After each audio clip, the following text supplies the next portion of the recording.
Well, hello, my YouTube family. So, I'm back for my apple pies. So, what you first want to do is take your stickers off your apples, wash them, wipe them off. Then you want to peel them. And then once you got them all peeled, it takes about, they say like 6 to 8, but I usually use 6 because the apples are a decent size. The whole secret about my apple pies is the apples. Now this year I did get 2, just like last year I got 2, because I couldn't find my apples because they're hard to find sometimes. Your Macintosh is your best. This is my opinion.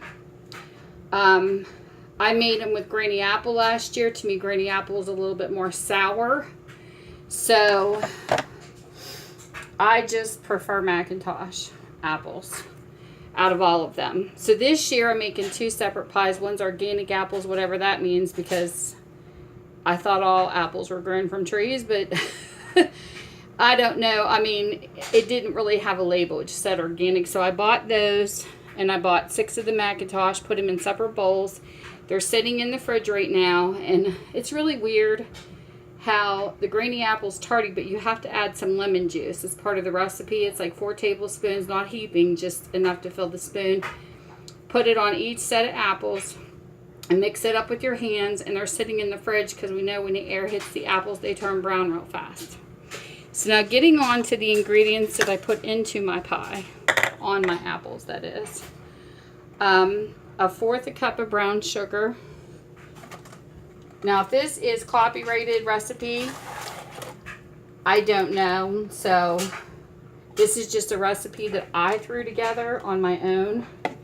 So, if somebody else has made it, I've never heard of it. I kind of like had a combination of certain things I've seen people do in my family and stuff with their apple pies, and I kind of like threw my own stuff together. So, this is 1/4 of the brown sugar, and I don't think it really matters between dark and light, either or. I just buy the light because it didn't really say, you know, it doesn't really say on my recipe to be specific. So you put in 1/4, because we're going to do this recipe twice for each set of the apples. 1/3 of white sugar.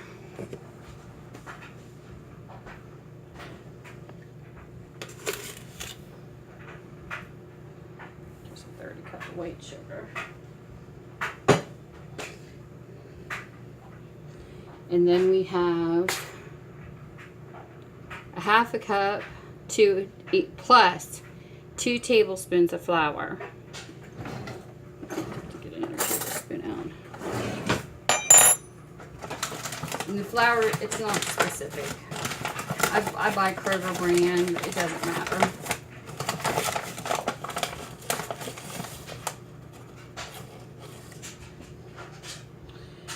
Okay, plus 2 tablespoons.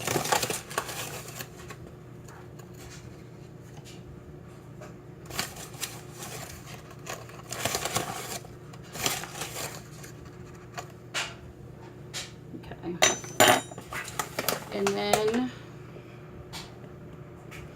it's a teaspoon of nutmeg again. Well, actually, I didn't use nutmeg before. I used cinnamon and cloves and ginger. So, teaspoon of that in. Teaspoon of cinnamon.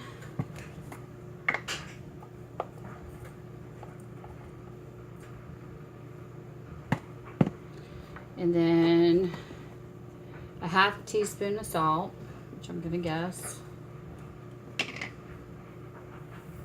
Maybe it's like very little salt. And then we have 1/2 cup of butter. Okay, now this is an option. You can use 2 different things. You could either use chopped walnuts, which I'm not much of a nut person, so I use my own thing, or you can use oats, and I prefer the oats.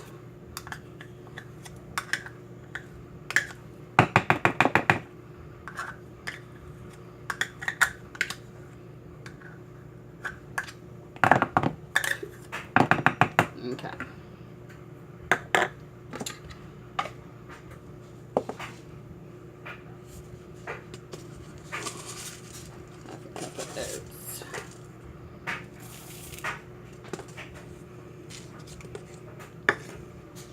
Now before I blend this, I'm going to actually grab one of the pie crusts.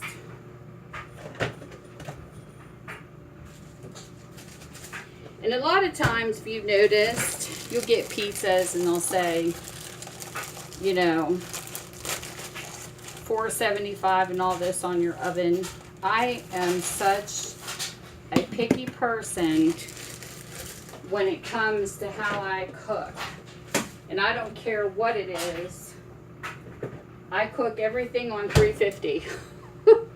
Except for a pot roast or something that I want to slow cook.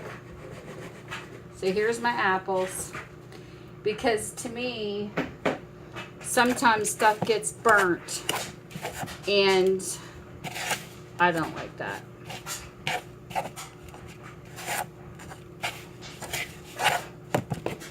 Or partially cooked.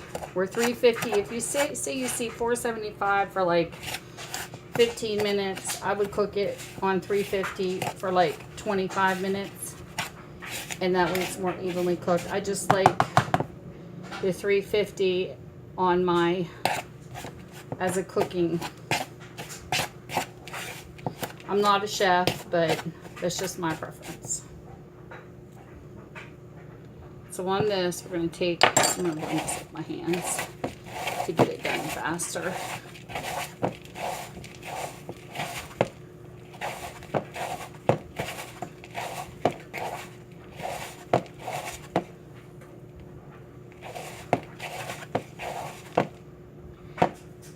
If you melt the butter in a cup, you probably would get a little bit of an easier blend to do it with a spoon. You can do that. You can melt the butter in the microwave, which is what I pretty much should have done, but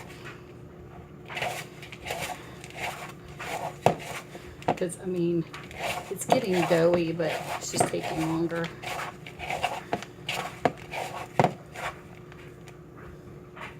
I kind of like the doughy feel, but that's just me.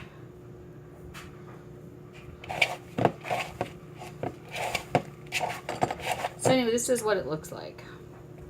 Get a big pail of buttery, doughy oats and all the ingredients I just stuck in. So now you want to take this big dough pal, once you get all the ingredients mixed together. You want to grab your apples, which I have the McIntosh ones right here.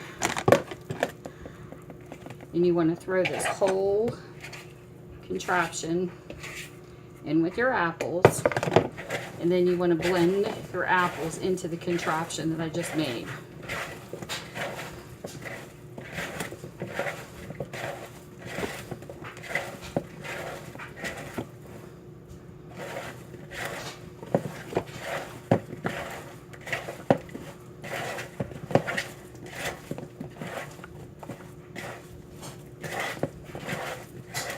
So that your apples look somewhat like this, covered in goop.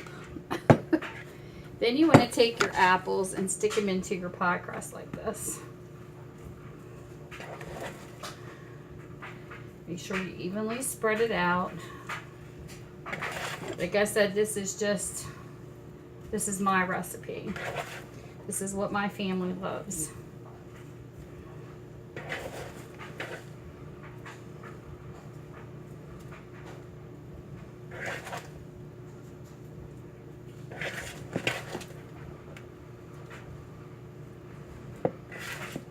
But I want to share it with you guys in case you guys ever want to try it. It is delish if you love apple pies.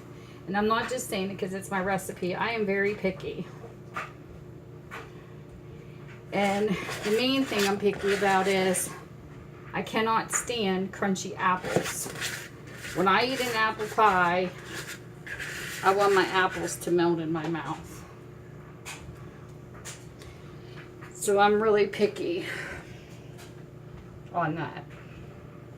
I'm gonna rinse my hands real quick.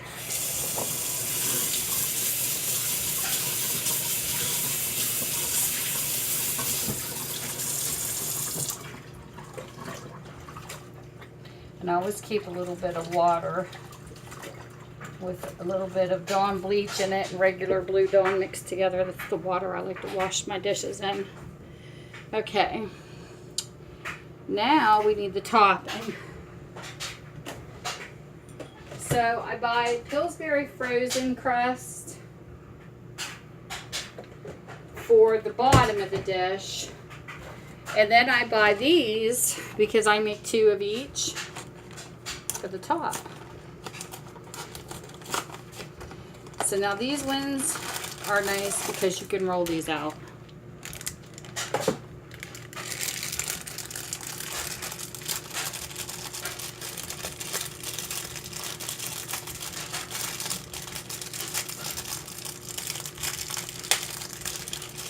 So then I pop this out and very gently unroll it, because these can break. Roll it out as much as I can, and then I lay it over my other pie. And then once I got that laid, I take a butter knife and I will scoot some of this off because I don't want it too thick. I just go around and kind of see what is laying below the pan.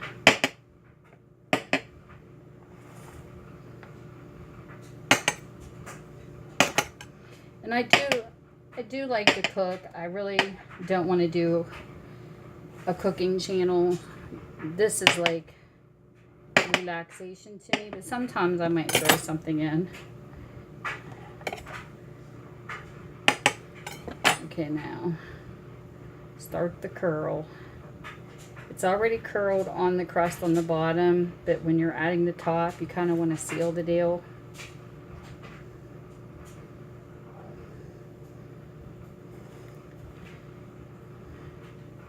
So I kind of like pinch it.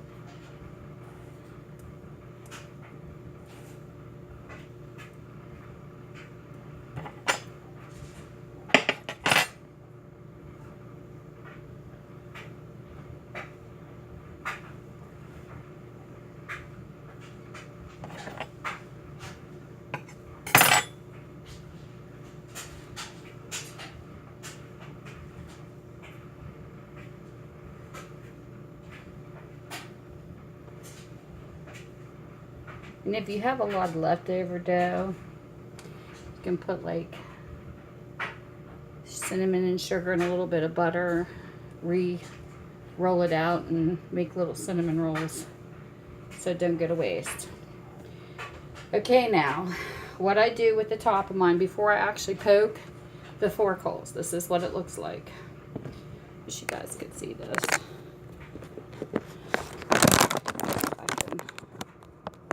There you go. Okay. I grab butter on my fingers, just a gloop of it, and I run it all over the top of the crust. And this is going to be the same thing I repeat for the second pie, so I'm only going to do the one. You want to get the top of this nice and creamy. Not only does this help get your pie crust a nice brown glow, but it also holds on what I'm going to do next.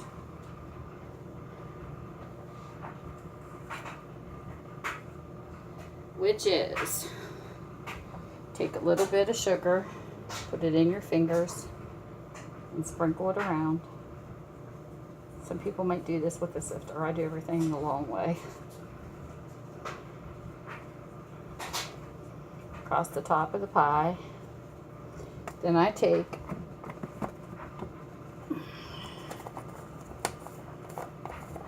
my cinnamon, oops, sprinkle it all over the top of the pie. Then I take my fingers and I wipe it into the butter.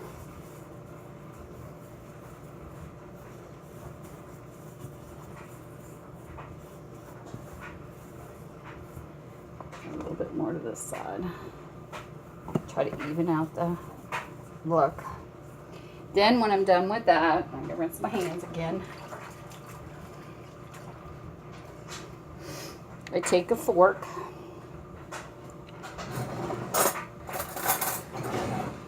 and I poke holes all through it.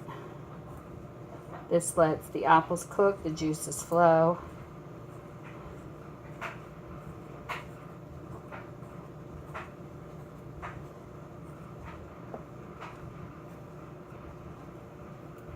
And there you go.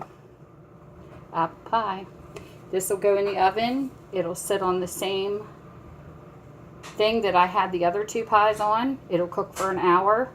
Then I stick my fork in it. As long as it slides in and out of the apples, I know it's done with no crunch, like no stopping it. And that's it. Have a nice day, guys. And I hope you guys have a great, blessed Thanksgiving. Thanks for cooking with me.